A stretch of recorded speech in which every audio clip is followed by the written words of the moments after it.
Hi, and welcome to the Coder Kids podcast. This is episode number, James, 25? 20, Should be. 20 25, It's 26? whatever. It's episode 1 of season 2. It'll be great.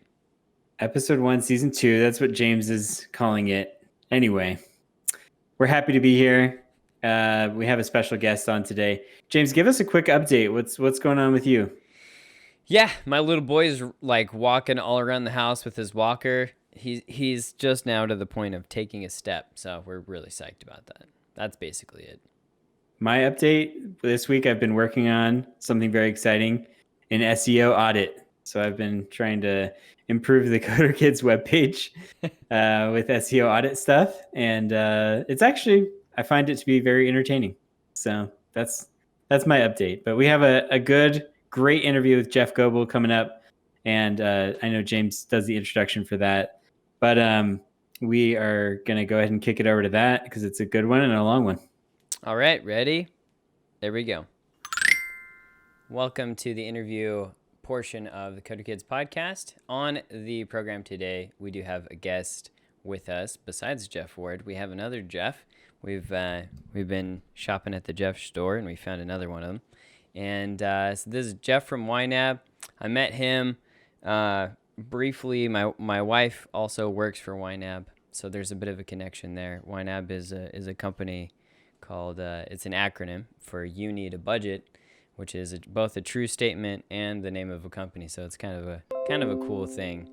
Other than that, Jeff, is there anything you'd like to say, or should we jump into questions? Yeah, glad to be here.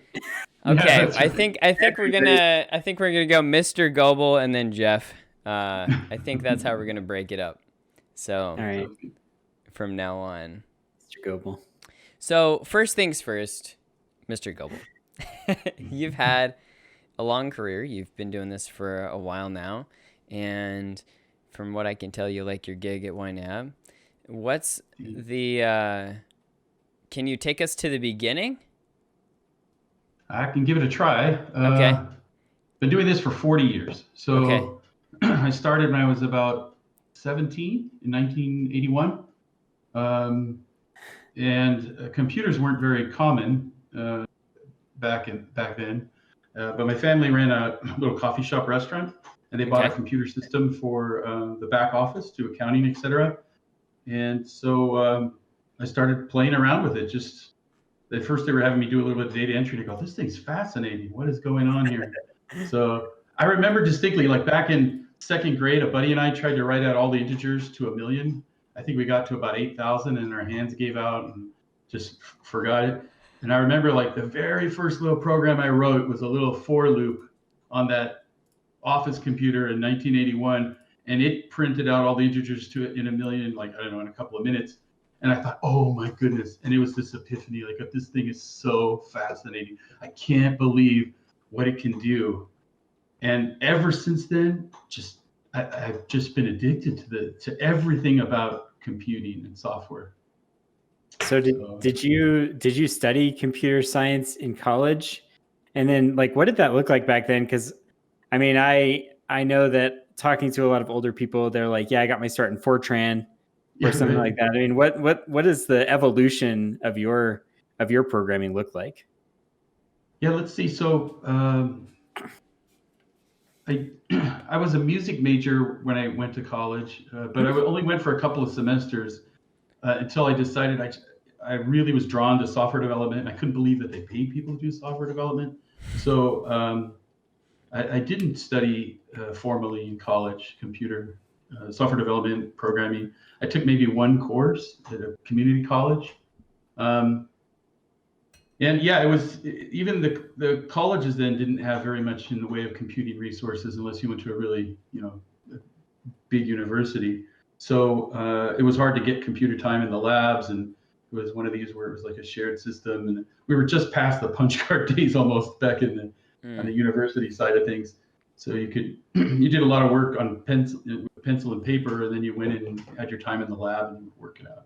So the course or two I took in college was about that. And it wasn't as engaging at that time as the computing resources we had at the restaurant, and et cetera. So at the very beginning, we were doing stuff in in 68,000 assembler. So you're writing assembly language. But that quickly shifted over into BASIC and C. So, yeah. And yeah, I mean, the chipsets were pretty different back then. Let's see, what can I say? Yeah, so what was interesting is the one course that I took in college, I had a brilliant professor, and he actually ended up hiring me right out of that class to help him develop a property management system. Smart guy. For the Intel x86. Yeah, and that was I just couldn't believe my luck. He turned out to be, and this would be my advice for anyone that's doing this. I've had two mentors in my life, and he was one of them, and it would just changed everything about my life. He was really smart. He had worked on software for the space shuttle. He had done all kinds of business software, and he was teaching at the college. And for him to take me under his wing was just a tremendous blessing. And so we wrote that property management system together. It's on x86, the very first IBM PCs and PC Juniors, et cetera, really not very capable machines. So there was a lot of low-level engineering involved in making that happen. It was still using the DOS disk operating system back then. We didn't have Windows or anything like that.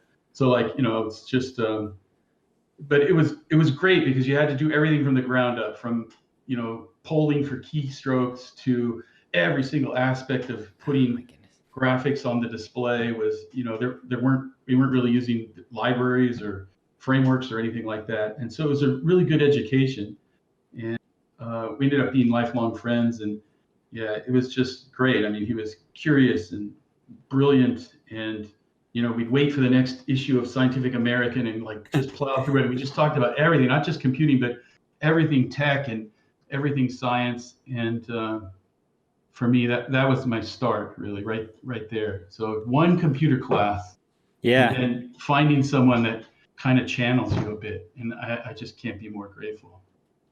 Wow, that's really neat when you talk about that mentor relationship. I think a lot of the reasons that kind of motivate us, you got those human connections that help further that. And there's always the goal. The nice thing about computers is they are pretty capable, right? And so you can do a lot of things. So you wrote different software. Right now you're writing different software for YNAB, and in all different types of applications. So what is, I guess what I'm trying to say is, you've learned a lot of different languages. We were talking about some what are now considered historic languages, right? And now you're coding a very modern app, right? According to my understanding. So that's right. What keeps you fresh? What allows you to adapt? Is it those computing principles that carry over from language to language? What keeps you fresh and able to constantly adapt to whatever needs there are?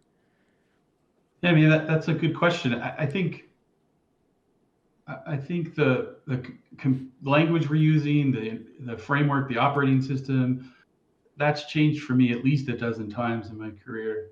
And so the only constant there is that it is constantly changing.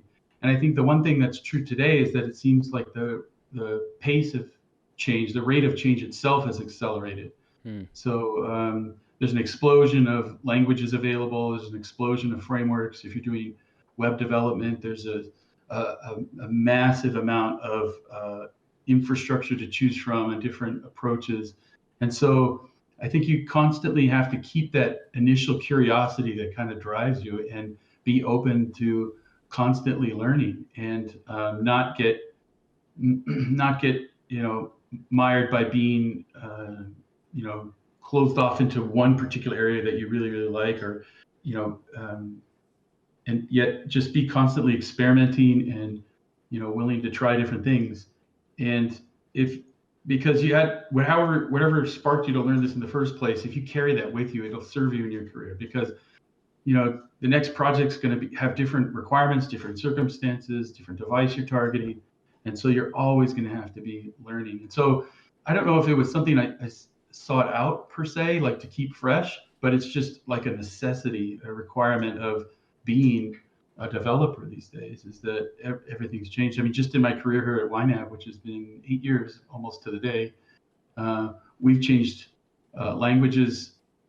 We have 3 different languages, at least, just on the mobile client side of things. From Objective C to Swift, and then we also mixed in JavaScript, but we're actually writing that with TypeScript. So, and that's just in the course of this short period of time, and that's just on the client side. Also reading a little bit of Ruby code and lots of SQL code and things like that. So it's just that I think there's a big mix of it, and interoperability these days means that it doesn't matter as much what language you're writing the software in, as long as the boundaries and everything are clearly defined and you can integrate. So it's a challenge. It's a challenge, but it's fun to learn. So, and you do take the principles from one language, second language is easier, third language is even easier still. So that definitely helps. Yeah, and we've hired a lot of students from college, and I've always talked to them, and especially University of Houston, they're always telling me that they're learning C++ in school. And I mean, usually there's like an intro to Python class, but then most of their core classes are in C++. That's the understanding that I have. And I was learning C++ in high school, which was 2000-ish. Yeah. So 20 years ago. And not to say that C++ isn't still a useful language, but I guess I just want to get your thoughts on like the utility of college, and if colleges are keeping up to date with what needs to be done. And just one more example, I have a developer for Coder Kids that helps us out, and our whole website and framework is in PHP. And I've talked to a lot of these guys that come and work for us, like, hey, you could maybe help me out with the website, but no one knows PHP. It's like it almost feels like a foreign skill set. And so I'm a little bit curious. I know that C++ is built for more like computer applications and software applications and things, whereas PHP is a web language. But what are your thoughts on kind of going to college to learn programming versus just being a self-taught person? Because I've seen a lot of people take that route as well. Or find a mentor. I mean, I guess that was kind of the in-between, right? There's like pure self-taught, and then there's like mentor, and then there's like the traditional route. Yeah. It's a good question. I think today more than ever, there's not one path to success as a software developer. When I didn't have the computer science background, the degree and all that, it definitely was a hindrance in my career. Like I felt like you had to work that little extra harder to get hired, and I think that there was a period of time not so long ago when, for example, I was a software manager at Amazon, and we wouldn't look at anyone unless they had a degree from, and even then, graduated with great grades from one of the better schools, because it was just the mode we were in. But I think that landscape is changing fast. I mean, I think that it used to be a detriment to not have a degree when we were at Apple, and now Facebook and Google and Apple, I think they've removed that requirement. And I think having the formal background, because most of the people I've worked with have come through that path, I think is helpful in the sense that it gives you a really good grounding. You do get exposed to a bunch of different languages. You write a compiler. You learn the ins and outs of what an operating system is, and something like C++ is good, or C, because you do learn like the sort of the low level aspects of what's happening, which can be helpful. So like even if you're writing a higher level language, it gives you a feel for things like performance tuning, things along those lines. Just really understanding what's happening on the computer itself. But we tend not to write in those languages anymore unless you're doing low-level stuff or writing video codecs or something like that. So I think it's useful to learn, but it's not necessarily, unless your path is embedded systems or something really low-level and technical, it's not typically what we run across, at least in business software development these days. It is more higher-level languages like Python. We did some PHP at Amazon even. It was not something I was familiar with, but I think it's a little easier to go from the low-level languages like a C or a C++ to a higher level interpreted language, because the principles are still there. And you just have to get yourself, out of the mindset. I don't really have to worry as much about memory allocation, releasing memory, for example. And so you get some freedom there. But I think having that underpinning is good. At least taking a familiarity with C and C++, I think is great. But it's not the first tool we reach for anymore. So becoming well-versed in something like Python or JavaScript, TypeScript, is definitely, probably, at least today, for the next handful of months, years, is where a lot of the development's happening. Did that answer? Yeah, I think so. So you're saying essentially that, C, C++, these languages that you get in college, they're a good foundation for just understanding what coding is, how computers work, but it's not necessarily going to directly apply every day in your job, right? Because you're learning these other higher level languages. Okay, that makes sense. Right. Well, cool. Yeah, it's good. Now, you did mention you had 2 mentors. What was this other mentor? I'm curious about. Yeah, so the first mentor, his name was Curtis Fieger, and the professor. We did the property management software. That was a successful company. It worked out well. I was still working on the restaurant point of sale system. Oh, I wrote a restaurant point of sale system eventually for that computer that my family had bought. It was a Motorola 68,000 multi-user thing, and I said their point of sale system's terrible, and I ended up rewriting it. And so we had a little business going around that. So kind of an entrepreneurial start. Yeah. And I was doing that in my spare time. So I was working crazy hours. I was so addicted to software development. I just almost did nothing else in life for, I don't know, a decade, literally just a decade. And so I was working both those at the same time. And my second mentor was someone who had developed a framework for user interface and database management. And this was revolutionary at the time. So I was working in really low level code, C and assembler or whatever, and Basic was just gaining traction then. And he put together these libraries so that you didn't have to do all the screen blitting and all this stuff too. You could have things like menus and input fields and things and higher level abstractions. He'd written this, and I thought it was brilliant. And so I met him at a conference they were doing once, and listened to him, et cetera. And I told him that what I had done with his software and developing this point of sale system, demoed it to him, and he hired me a week later to come work for his company and work on the frameworks. And he had some business consulting, software development stuff. And that's how I got up to Silicon Valley. So Brett Halley. Interesting. Yeah, he was. I don't know how lucky can you get? I've had 2 really great mentors, and Brett was just the most brilliant, funny, just fantastic person. And the fact that he saw something in me that said that I might be able to do the kinds of stuff he does, because the stuff he was doing was just wizardry. He was amazing, still is. And so that was great. And so I got a lot of the foundation from my first mentor for a year or 2, and then a lot of the subtle details and some of the art of development. And he just had an eye for,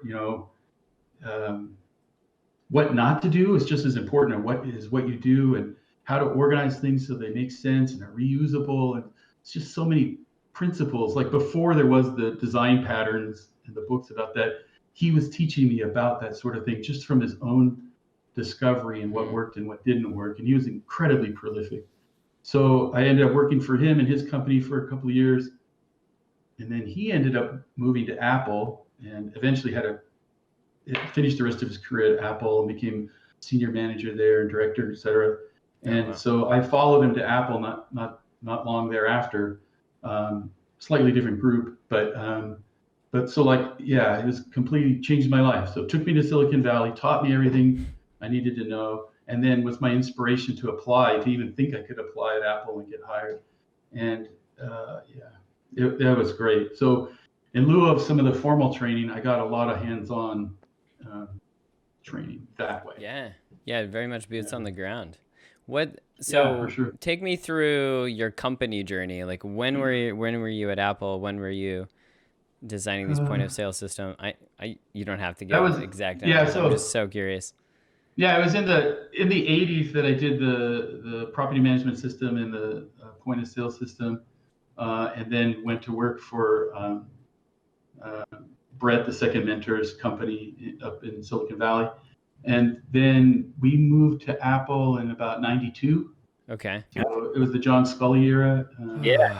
Yeah, I was yeah. 2 years old, It was people. kinda- This oh, is that right? great. Yeah. So, This is great. yeah, it was interesting, and that was a whole different education there. So I was at Apple for about 5 years or so, and then it's funny what changes your life. Like my commute was so long to Apple, like we couldn't afford to live right near Apple. You know, I was a junior engineer, still wet behind the ears. I didn't know what I was doing, even with the help from all these mentors. And so, I lived pretty far away. So my only motivation was to try to find a job that was a little bit closer to home, so I could spend more time with the family. And I got involved in a startup called Documentum, and they were still in Silicon Valley. They were in Pleasanton though, so it's closer to home. And that was an amazing experience. They only had a few people when they started. It was like a document management company, and so we took it from this really smallish startup, and we ended up having an IPO. I was there for about 10 years. We ended up having an IPO, and then after the IPO, we got bought out by EMC, and then EMC later got bought out by Dell. So it was like .com era. Yeah, that was an amazing ride. So that was in the 96-ish range to mid 2005-ish or so. Okay. Yeah. So you made it through the bubble then. Yeah, right. Yeah, for sure. Yeah, so it was I was really lucky. Not just through the bubble, but I had an amazing career there. Yeah, it was really fun, and made a ridiculous amount of money off the stock options from that startup until the end, which was really lucky. And so I basically retired after that for a while. But did you like work on your own projects for a while, or did you just like sit around and yes. No, yeah, definitely got fat. Rented the motorhome, did the whole, around the Southwest with the kids, and then said, okay, but I really miss computing. So so we ended up founding my brother and a friend and I ended up founding a little company that did some .com stuff. It was pretty interesting. We went to every stadium in the country: football, basketball, baseball, hockey, college football. We took a photo from every section in every stadium in the country. So 150,000 photographs. And then my job was to organize all that and produce a web product where you could explore like where tickets were in the stadiums. Yeah. And I mean, it's pretty common now. Yeah. And so we did that, and we sold tickets as well. So like we were an aggregator, so we would look at all of the available ticket sites, and then we would show you where seats were available and what price. And even in retirement, I ended up being super busy, and that did really well for a decade. It's still running to some extent. I ended up selling my part of it out of that. But yeah, that was an amazing ride too, and really fun because I got to go to all those stadiums. So yeah, definitely. Yeah. What was that called? Oh yeah. It was called Seat Data, and we had two domains: seatdata.com and seats.com. So we don't have seats.com anymore, and Seat Data you have to go in the Wayback Machine. But we started that actually right before the bubble, like right around 2000, but just as a hobby-like thing. But then I did it in earnest after I had left Documentum. Well, I think it's interesting to see not only from your story that engineering is really cool, but also that learning programming is such an entrepreneurial tool for so many people these days. I mean, I think I've always been inspired by the fact that you can just learn this and go. I mean, as long as you have the resources to like eat and survive. Yeah. Eating's not always the case. Yeah. You can go and like create your own business essentially. I mean, because a lot of people, I've looked at a lot of startups and things, and it's always like, hey, I have this idea and I'm looking for a CTO. I'm looking for the technical person to help me build this. And it's like, well, if you're a technical person, why do you even need to go and partner with someone. Yeah, very true. Well, I mean, eventually there is a reason. I mean, maybe if you're not great at sales or whatever, but in the early stages, at least, you can build out your app and at least have the technology and get a little bit of momentum going. So I think just from an entrepreneurial standpoint, I think knowing technology is absolutely brilliant. And it sounds like you've done, I mean, from the very get-go, it seems like you saw that potential. Yeah, I think, yeah, you're right. I think, 17.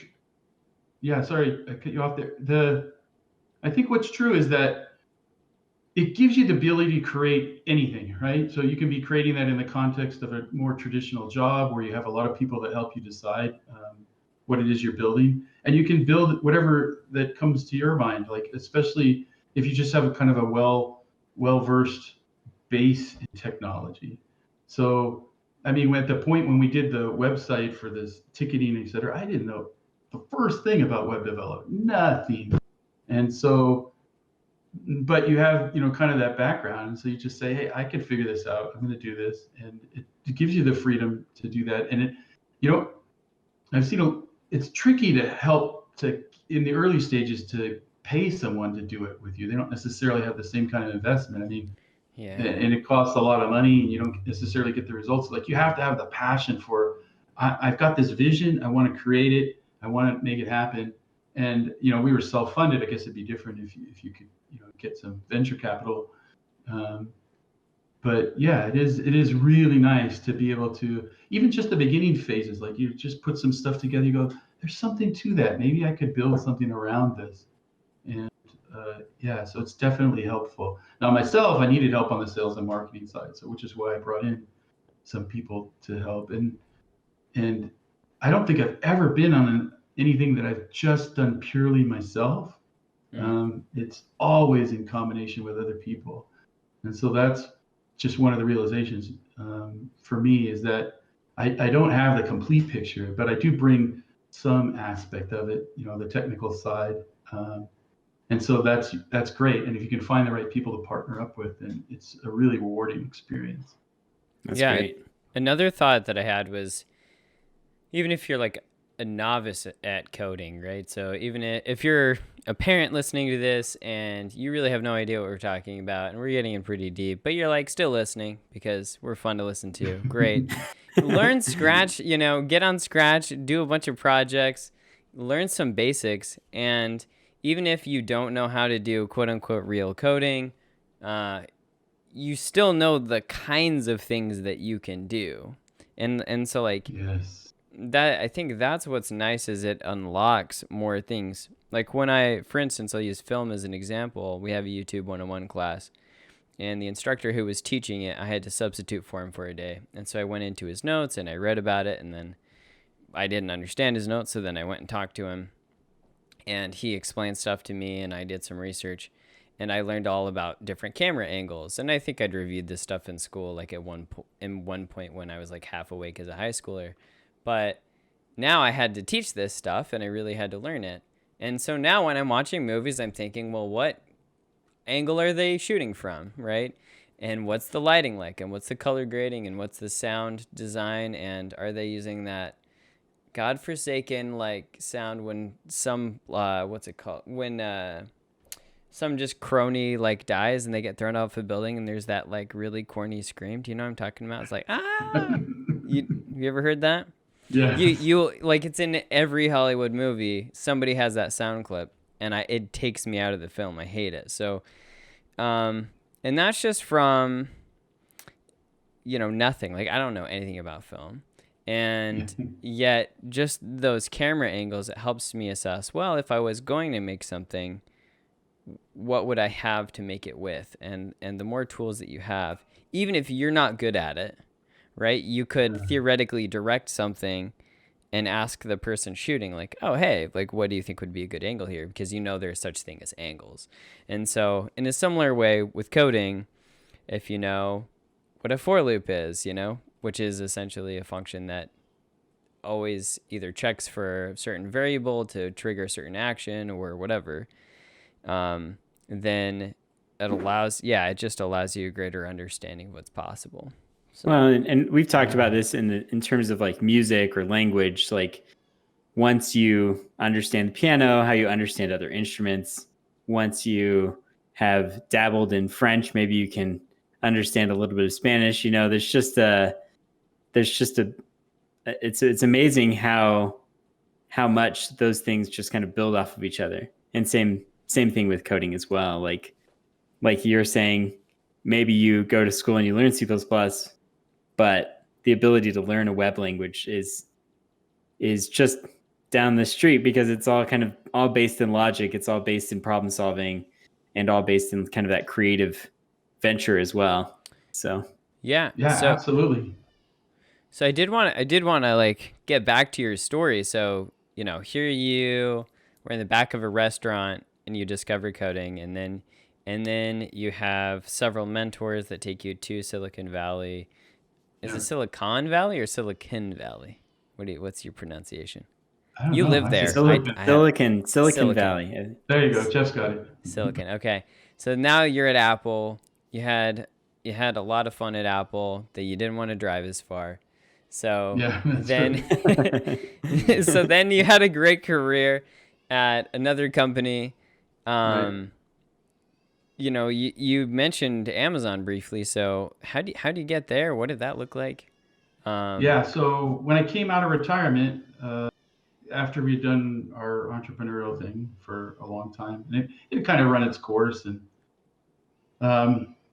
so I thought, okay, let's just, the kids were grown now and gone, so I thought I'd go back to work. And so I applied at Amazon, and they basically brought me out for an interview. They did some phone screens and whatever, and they brought me out for an interview. And I remember it had been a while. The job at Amazon was like the senior manager for the music for Amazon devices and their Android app, etc. And I had done no Android programming, and it had been a lot of years since I had done any Java programming. And so I'm figuring, oh no. So I remember when I was going to the big, all day 8-person technical interview in San Francisco, which is where this job was for Amazon. I specifically drove my car and I put on YouTube videos of Java software development from the Stanford programming class, and just the entire 10 hours it took me to get there, just went through the entire course on the way there. And sure enough, every question they asked me was like, oh yeah, that was right from the course. And so it's really interesting that I had to have a mentor back in the day. We didn't have the resources like Coder Kids, the podcast, the YouTube videos, the online courses. There's so much available now that I was able to refresh my knowledge you have the basics, but you just forget. And these days it's not even worth remembering half the time. So you have these resources that you can use now to kind of partially fill that role that you used to take a mentor apprenticeship relationship because of the boot camps and the coding classes. So that was awesome. So that was great. So I sailed through the interview thanks to YouTube, and and then I worked there for a while. And working at Amazon was an education. I thought I knew what I was doing, but that was an education. Interesting. It was intense. We had 8 software releases in the first year I was there, hired 50 engineers, managed a whole bunch of them, helped hire another 100 more for other managers. It was a crazy amount of growth going on at Amazon at that time in that little music division we were in. And it was really, really fun to see how it works, like their philosophy, how they run the business, and how they organize their development and their teams and everything.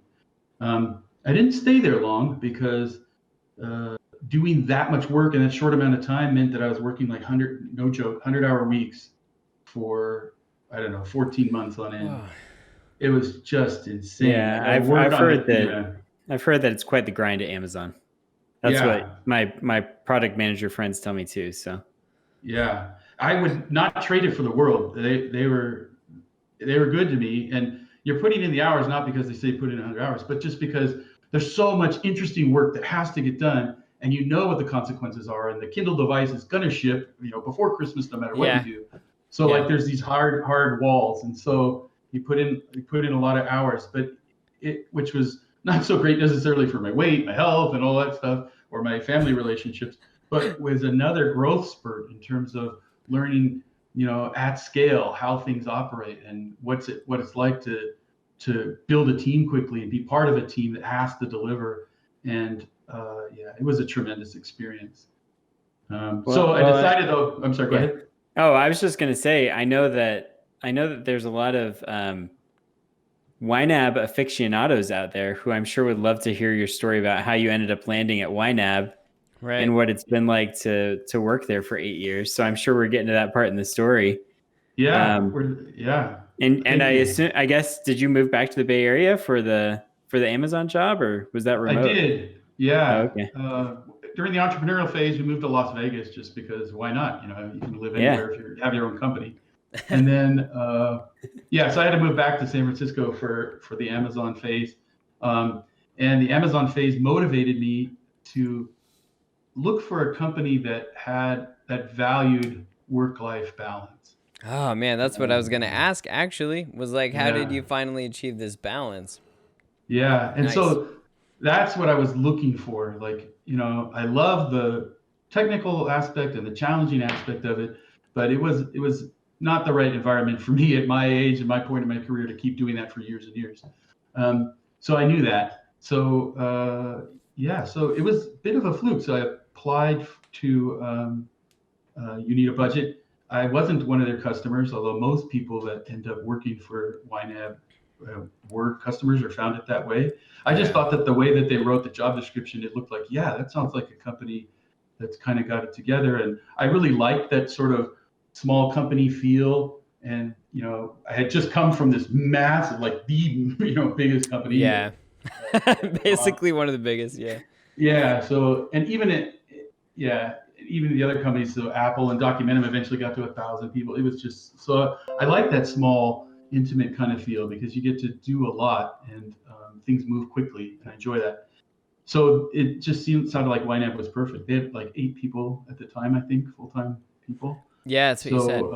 Like full-time engineers or full-time total? Just total. Yeah, that was. They're very small. So that's great. Yeah. So and then I met. Who? Sorry to interrupt you, but who originally built the YNAB app? Was it the founder? Is he technical? It was originally a spreadsheet. Jesse Meekum. It was a spreadsheet. Yeah. Really? Jesse built he was selling an Excel spreadsheet. That's so interesting. For $11, right? And then he doubled it to 22 or something. Yeah. And then he got his first sale. And I think his very first sale, he had to refund the person because he developed on Windows and they were using a Mac and it didn't quite work. So humble beginnings, and I can relate to that. And that's what convinced me. So Jesse and the software that became YNAB when it was software as opposed to just a spreadsheet was written by our CTO and Taylor. And so I met Taylor and Jesse at an in-person interview, and I just knew from who they were as people that they had something real. Like, it wasn't just that their software was cool or that their business was good, but as people, I just felt like they definitely had it together. And so that won me over. And so I left Amazon. I took a tremendous pay cut, and I have never been happier. Like, it was the best move I've ever made. It's not that YNAB doesn't pay well. It's just that Amazon paid ridiculously well. So, right. But it's just so much better.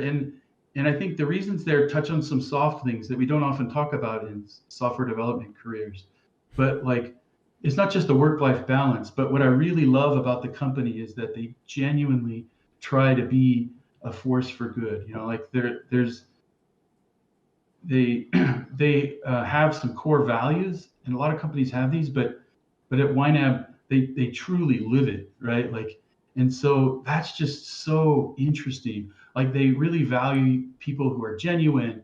They want you to be confident, but they also want you to be humble and to be helpful and to assume that everyone's got good intentions. And it's just kind of this really beautiful place to work from a people standpoint.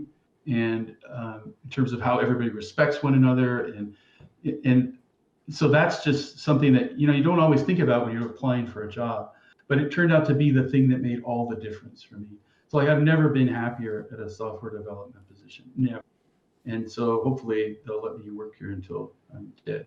So that's what it works out. So the software developing is cool. Like we get to do new things. I got into mobile development and on iOS side of things, and we do this shared library that's in JavaScript. So there's got a leg in sort of still the web world a little bit, and it's really fun from a technical standpoint. But finding a good company to work for.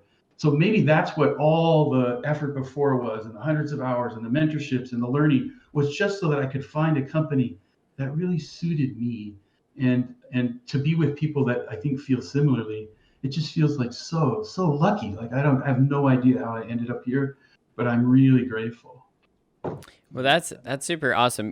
If there are parents that are listening to this, which I hope there are at least two of you, and at this point, and are listening and thinking like this YNAB thing sounds too good to be true. Let me tell you that I use YNAB. We've been using it for like I think 6 years, and Jeff Ward. Yep. You've been using YNAB, I think, because of us, right? Yeah, about a year. We convinced him. We converted him. It's a bit of a learning curve. It's a bit of a learning curve, but once you achieve, like once you understand it, it's excellent.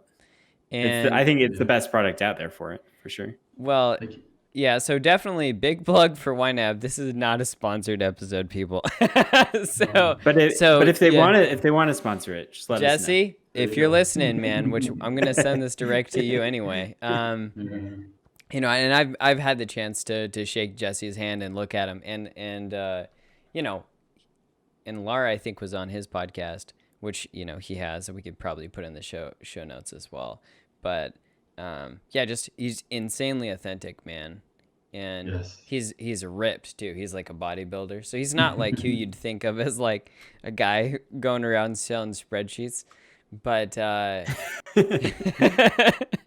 but he really has. And one of the nice things, I mean, they really do care about the community. They give college students is it a year free, Gobel? Yes. Uh-huh. Yeah. Yep.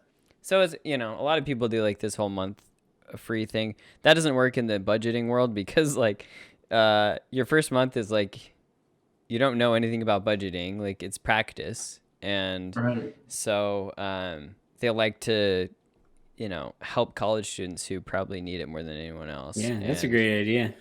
I would have loved to have had it. I would have loved to have had it in college. Jeff, I was going to ask you, so we talked a little bit about YNAB and your career. You've had an awesome career, awesome journey through your humble beginnings, not even getting a college degree, but just having this awesome career and going a lot of places and working for a lot companies. And like, managing like over 50 people a lot of who are also engineers. Like that's huge, right? Right, yeah. I guess my question is, like, looking back on this whole experience, like, what would you say maybe to your younger self, or what would you say to someone who is, 15 to 18 years old, kind of thinking about a career in coding, but, it's a long journey ahead of them, a lot to learn. What kinds of things would you say starting out? Wow, that's a great question. Let's see.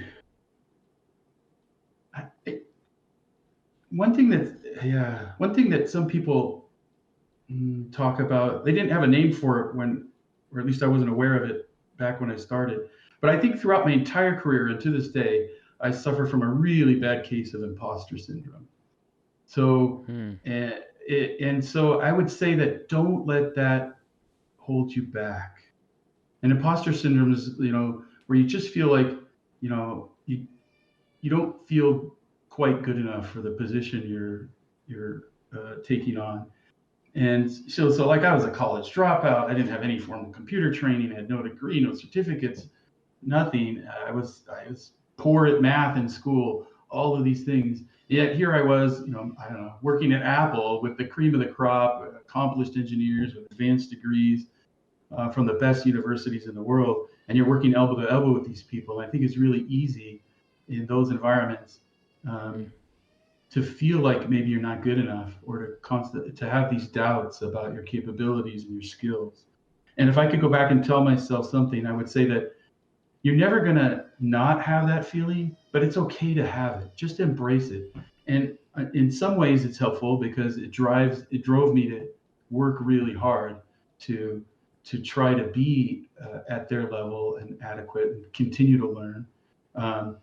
But there's times when if you let that overwhelm you, you would potentially run away, like, and just not do it or not do the software development. And I think that would have been a tremendous mistake, because I had no idea how it was going to unfold. When you have a general background in technology and software development, you don't know what turns your career path is going to take. I had no idea, but it turned out to be such a wonderful thing.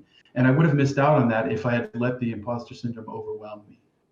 So that would be advice to people. Like, if you don't feel good enough, that's okay. You know, a lot of people in this industry have that feeling. And I think to some degree, the smarter you are, it's kind of the opposite of Dunning-Kruger effect. The more you doubt yourself, you know all the things you don't know. You're just keenly aware, and you're constantly feeling like what you're working on isn't good enough. But you know, you do the best you can. You just keep going day by day, and eventually things will turn. So that would be one thing. Well, and it's such a big thing in the world today, not only in the software development space, although I'm sure that is definitely, I mean, I can attest that even in high school, I knew that I wasn't the most advanced in my computer programming class, and it really shook me up because I really enjoyed it on the one hand, but on the other hand, I was like, well, I'm not nearly as good as these other kids. So, but you know, it also goes for everything that happens in the world today. Like, I can't tell you how many times I've talked to like budding entrepreneurs who have this idea and they really want to do it. And then someone will tell them, well, that idea kind of already exists. And then they're like, oh, well, I guess I just won't do it then. Yeah, right. It's real. And I think that the best thing that people can do, to your point also, is just jump in and kind of go for it anyway. I mean, not without any kind of discretion. I mean, obviously you shouldn't put all your life savings into some really, really bad idea necessarily, but just going for it, like moving forward and pushing yourself forward and not paying attention to what the rest of the world has to say about it necessarily. And I think with that, I think with that, like, you have to have the confidence to be able to ask questions, right? So one thing that could help fight the imposter syndrome is to, you know, openly acknowledge where you are. You know, you can approach either a colleague, or, you know, when you're in college, your professor's job is to, in some aspect, answer your questions. And so, you know, use that resource if you are taking the traditional route, or if you're in the mentor route, it probably comes a little bit more naturally. But, you know, you're not going to learn by focusing on embarrassment. I think so many people, like, no one cares if you're not the best. They really don't care. And some people like feeling better than you are. So maybe you acknowledge them. You're like, hey, you're better at this than me. Great. How do you do that? And you know, other people love feeling like the expert. And if they're not, they'll tell you straight away. They'll say, you know, I'm not really good at this, but I'll show you what I know. And maybe you learn something. And maybe it's a total waste of time. But if you're so worried about, like, the hierarchy, like where you are in the hierarchy, like, you're going to be at the bottom of the hierarchy always because you're too worried about it. So that's true. So the imposter syndrome, like, I guess I don't feel it. Like, I'm not the kind of person, it's just due to my personality type, but it's totally out there. Like, the imposter syndrome with me doesn't exist. With, like, probably super, I'm just, like, not the average person. That's just James. Well, that's called, like, endlessly optimistic. Yeah. Whereas I'm more of a realist. Yeah. James is very optimistic. But Jeff, what were you going to say? I know James cut you off a little bit. Sorry about that. No, that's great. No, I agree, and I've always envied people like James in my career. It's like I have my own problems. They're I have my own confident problems, and Jeff. unflappable, and they just seem really comfortable in their own skin. And there's a lot of them out there, but I would say probably half the people I worked with had some flavor of imposter syndrome, at least at some point in their career. And so yeah, it's kind of interesting. It just kind of depends on what you get thrown into. Like you might have felt like a little bit of imposter when you're trying to teach the video course. Yeah. You're right. So it's that kind of feeling. Only I've had that like every time I switched career lanes. Right, it takes a while to get to the point where you feel really confident, and then as soon as you do, sure enough, the circumstances change. So I would say that part of that is like, and kind of piggybacking on what you're saying, James, is like I wish I could have told myself that it's totally fine to fail. You are going to be in failure mode your entire career. It's always broken, or I'm not working on it. Right? Like if it's working great and everything's wonderful, that's not the software we live in. We live in where the bugs are, where it doesn't have the feature that they've asked for, where customers are confused. You're the fireman trying to put out the fire, right? Yeah, and the minute it's put out, you go, oh, that was nice for 5 seconds, and then you're right back at the next problem. So the fact that I wasn't the best, I was almost, I don't think I ever was the best engineer, even when I was the only one working on a project. So, but that's okay because you just do the best you can. You try to do good quality work. You make sure that whatever you do solves a problem. And like you say, you ask questions, you learn. We're lucky these days that we have GitHub, et cetera, that does code reviews and people. I'm learning every day, from people that are much better at IM than Swift, for example, or just, surround yourself with really smart people and just say, look, it's okay to be wrong about this because that's how I'll learn. And the software's always wrong. Like it's never perfect. So you're always going to be crafting and chiseling away at the edges until it's not businessly viable anymore, or you moved on to something else. It's like, it's never finished. It's never right. And it's okay. Like embrace that. And I've been, we talked about some of the successes, but I did some entrepreneurial stuff that outright failed. So that's dumped actually a bunch of money. Yeah, dumped a bunch of money and time into it, and it just didn't work out. And that's okay. It was interesting work, and you learn from it, and you kind of just keep plugging forward. So yeah, we actually had that question. Forgot to ask it. What's your biggest like failure or your biggest success? Yeah, if you're comfortable with that. Yeah, sure. No, I mean, biggest failures. I don't know. There were so many. It sounds like Documenta might be your biggest success based on what you told us about retiring. At least financially. Yeah. Although I will say that I ended up through divorces and various things, ended up squandering all that money. So okay, well maybe you need a budget, Jeff. Yeah, so maybe we could say YNAB is your biggest success. That's right. I would say YNAB is my happy place in terms of like overall picture of success. I just love this company, and I know I don't know. It's just, I don't know. You sound crazy when you say it like that, but I do feel like it's my biggest success in that regard, in that I'm the happiest here. And if that's your measure, I think you can't go wrong. Like if you're happy doing what you're doing, the money didn't matter as much as this. The satisfaction in work is truly invaluable and rare, I think. And so if you find it, hold on tooth and nail. Yeah. But failures, sure. When I retired and we did the entrepreneurial thing, we did, I wrote an iPhone app way back in the early iPhone days that was, it taught you guitar, for example. And it was, it's common now. But back then it was kind of unique in that we went and licensed all of these famous guitar solos. And I had a friend of mine who used to play for Eddie Money, figure them out and teach them. And we filmed it and everything. And the app would let you slow it down, like the video and the audio at the same time, and did all these crazy cool things. And it was a great app. Like I think technically it was one of my proudest achievements. I mean, this thing was amazing in what it did. It was a business failure on the highest order because we spent so much money and so much time and had several people involved. And you can imagine all the filming of these solos and stuff from Stairway to Heaven to AC/DC stuff and whatever. We just did it note for note. We got it perfect. We perfected the app, and the app went in great. And we got it out there. And right when we got it out there, tablature was really starting to take off. But we hadn't licensed the tablature, only the audio performance part of the songs that we did. And going back to get the license for the tabs was prohibitively expensive based on our business model. And so we crashed and burned. No one was interested. Like, I thought the app was fantastic, but no one was interested, and we couldn't fix it from a business perspective. So that was a year and a half of pain that, learned a lot. It was had to do some really low level stuff on much less capable iPhones than we have today. And it kind of opened the doors to doing the mobile work later with Amazon, et cetera.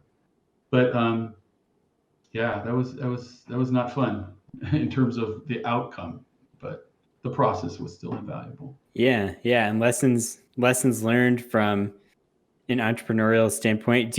I was going to ask, do you feel like you still have an entrepreneurial bug? Like, do you ever work on side projects, or do you see yourself ever launching something else, or do you think you're just gonna work?